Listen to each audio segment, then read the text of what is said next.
Hola, bienvenidos. Esto es Radio Sefarad y estas son las noticias. Las comenta Jorge. ¿Qué tal? ¿Qué tal, Alejandro? Vamos con los titulares.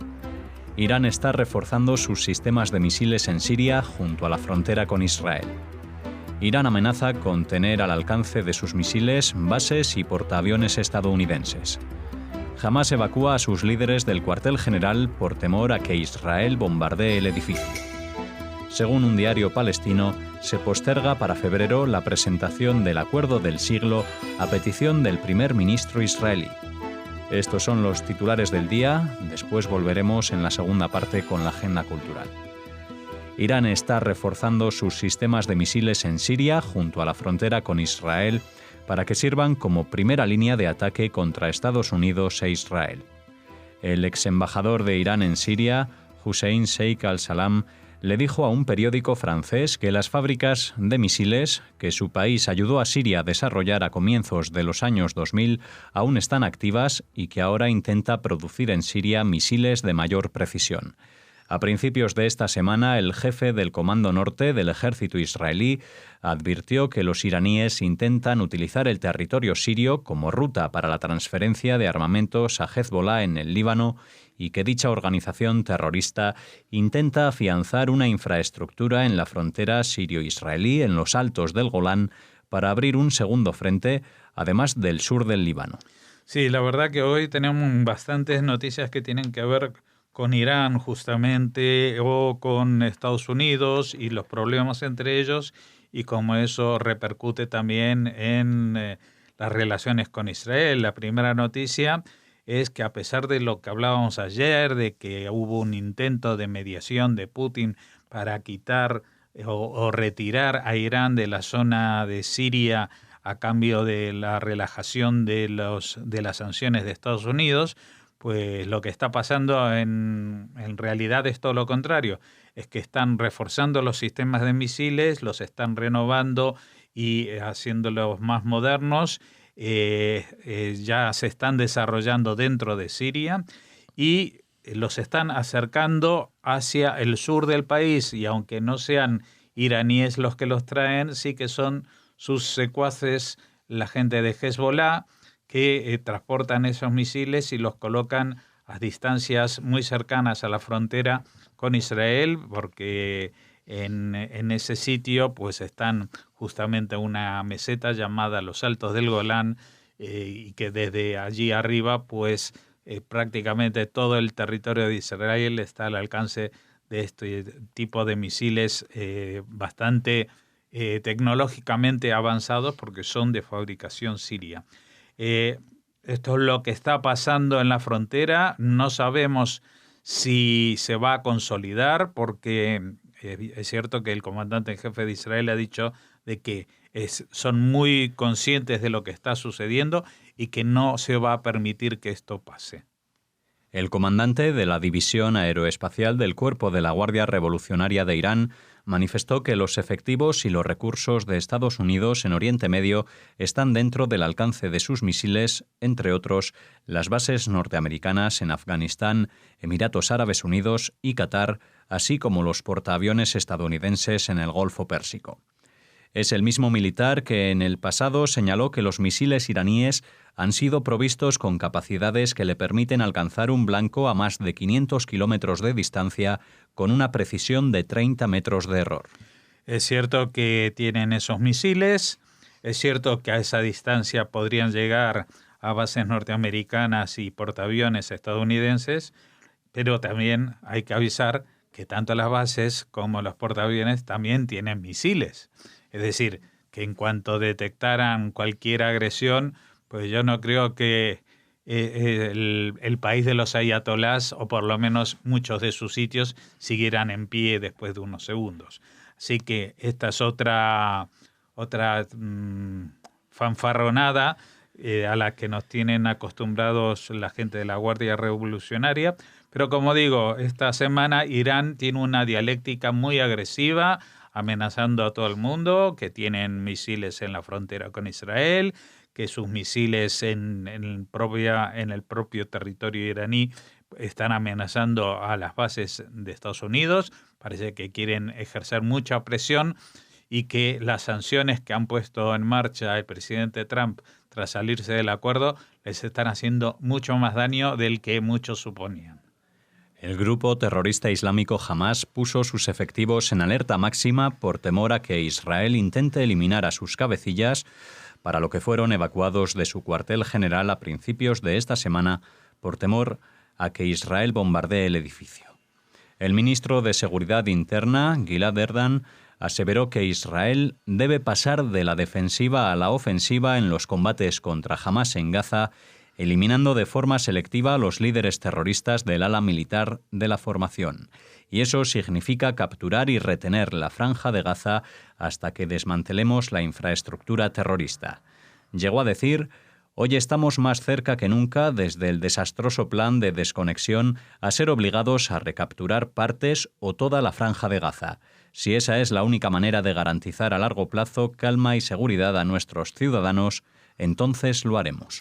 Sí, esto llama un poquito la atención porque se supone que hace unos días, o desde hace unos días, hay un cese del fuego. Han cesado los ataques con misiles desde Gaza y también las respuestas israelíes, pero sin embargo los líderes, y a pesar de que se está hablando y conversando y llevando la mediación egipcia y de Naciones Unidas entre Hamás e Israel, y han recibido el dinero catarí y todos los contactos inconfesables que están teniendo las dos partes, pues los líderes de Hamás están ocultos, porque justamente puede ser que en un momento así, en que parezca que está todo tranquilo y que Netanyahu es un cobarde, según ellos, que no quiso enfrentarse y proclamar otra invasión militar como la de 2014 y la de 2012, etcétera, pues puede ser que en este momento justamente sea el momento que Israel espere para actuar. Si se hace caso a las declaraciones del ministro de Seguridad Interna, con toda su dialéctica también prepotente, pues seguramente sería así.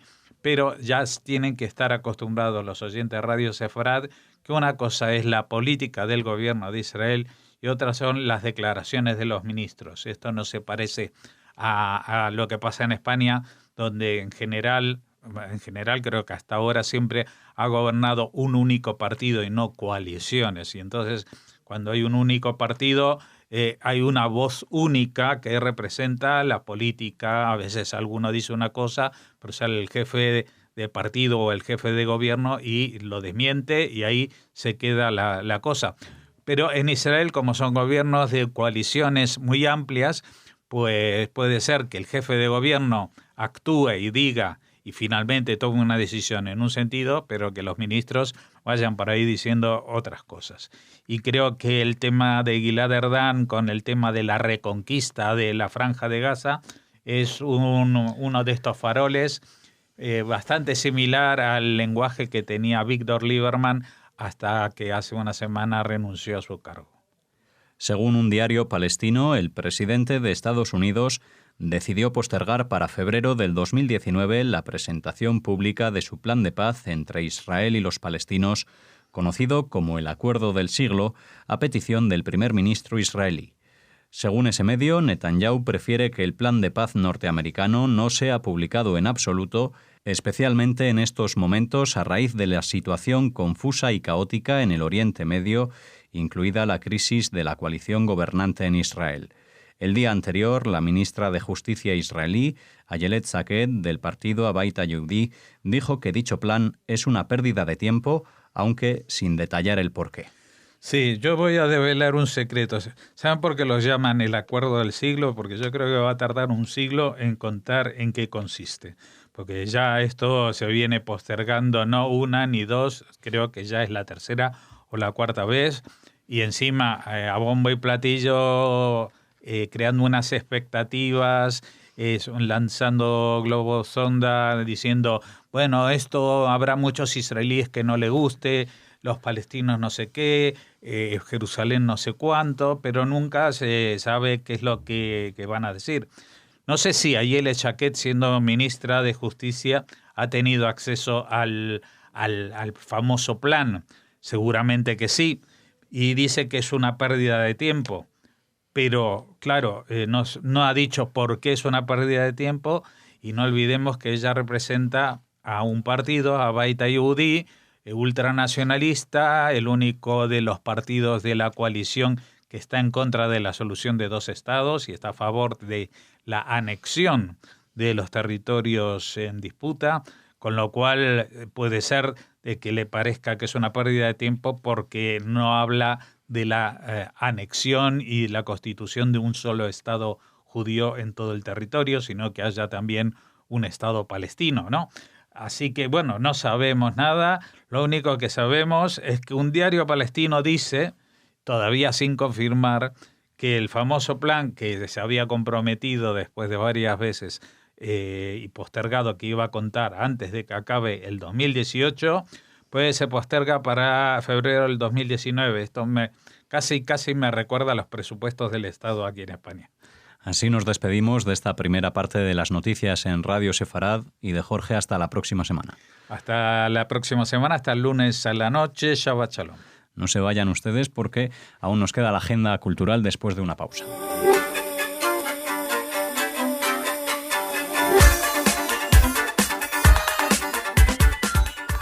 Pasamos a la última parte, a la segunda y última parte de las noticias de hoy en Radio Sefarad, a la agenda cultural. Hola, Raquel. Hola, Alex. Hola a todos.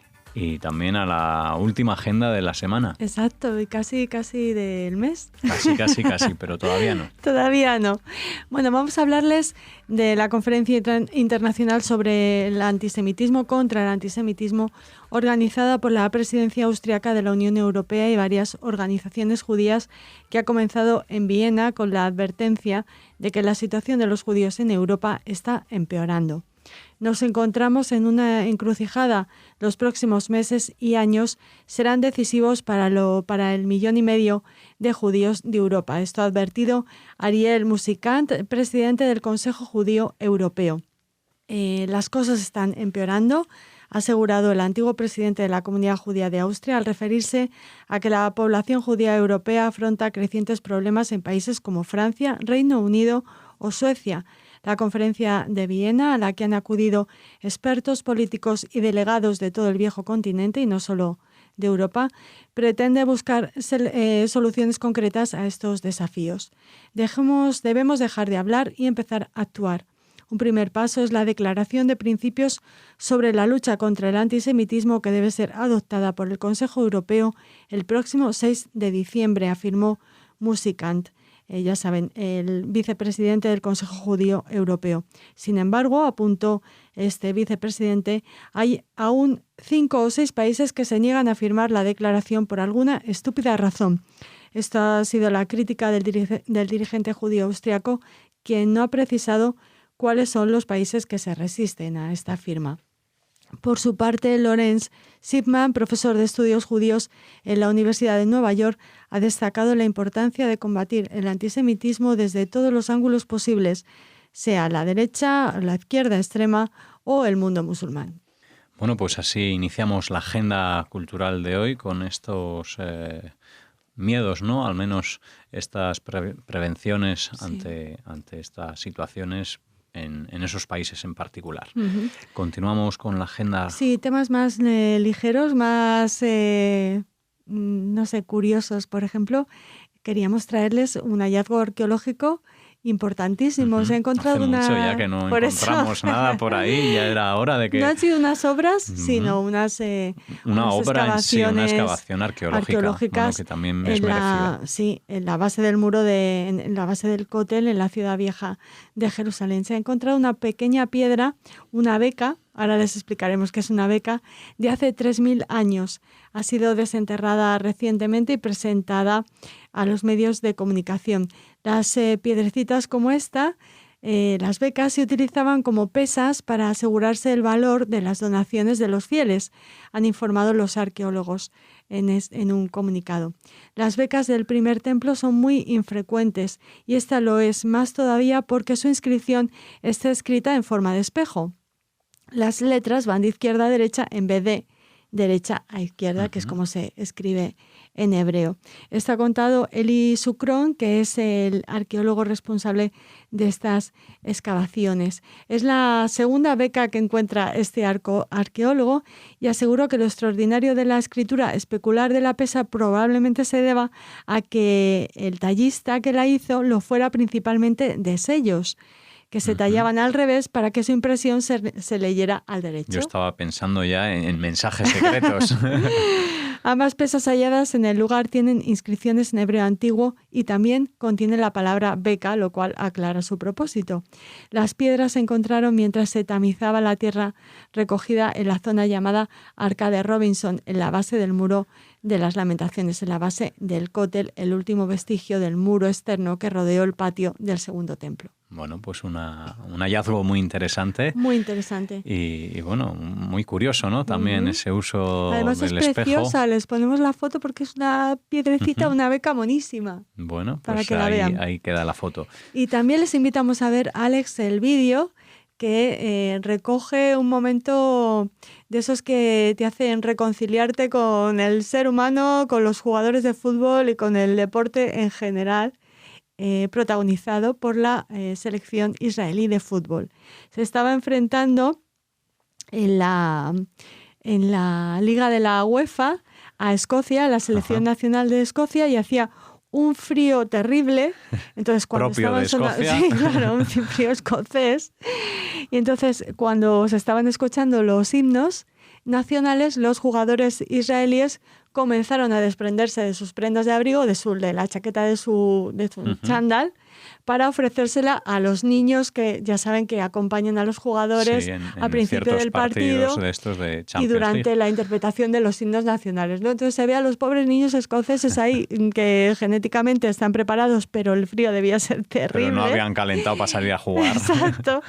Y bueno, se puede ver cómo los jugadores de la selección de Israel, bueno, pues se desprenden de sus ropas, se la ponen a los niños, bueno, provocando el entusiasmo de los de la hinchada escocesa, que encima es muy animada. Sí, y que ha sido trending topic en Twitter, bueno, y se quiere incluso premiar a los jugadores de Israel por este acto, que coincidía además con el Día Universal del Niño, o sea que parece que estaba hasta preparado, ¿no? Bueno, pero que no le regalen faldas escocesas, no sea que el próximo día tengan demasiado frío. Bueno, yo creo que les va...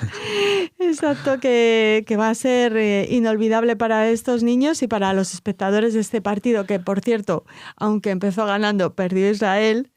Bueno, pues pero el gesto, la verdad es que es maravilloso y queríamos comentarlo con todos ustedes en este informativo con el que concluimos la semana, Alex. Cerramos la semana con él y voy a recordar a los oyentes, si no lo saben, que hablábamos de Klezmer. El otro día nos hemos despedido con danza ayer y con Klezmer antes de ayer, y precisamente hoy teníamos una entrevista aquí en Radio Sefarad con dos músicos de Klezmerín que actúan en Madrid, en la Sala Caracol. En la Sala Caracol, que tienen un taller en Betel y que, bueno, ya les comentamos la gira de este grupo. Les animamos a escucharles si pueden. Tienen la entrevista también en radiosefarad.com. Nos despedimos hasta la semana que viene, hasta las noticias de los lunes, y les deseamos Shabbat Shalom.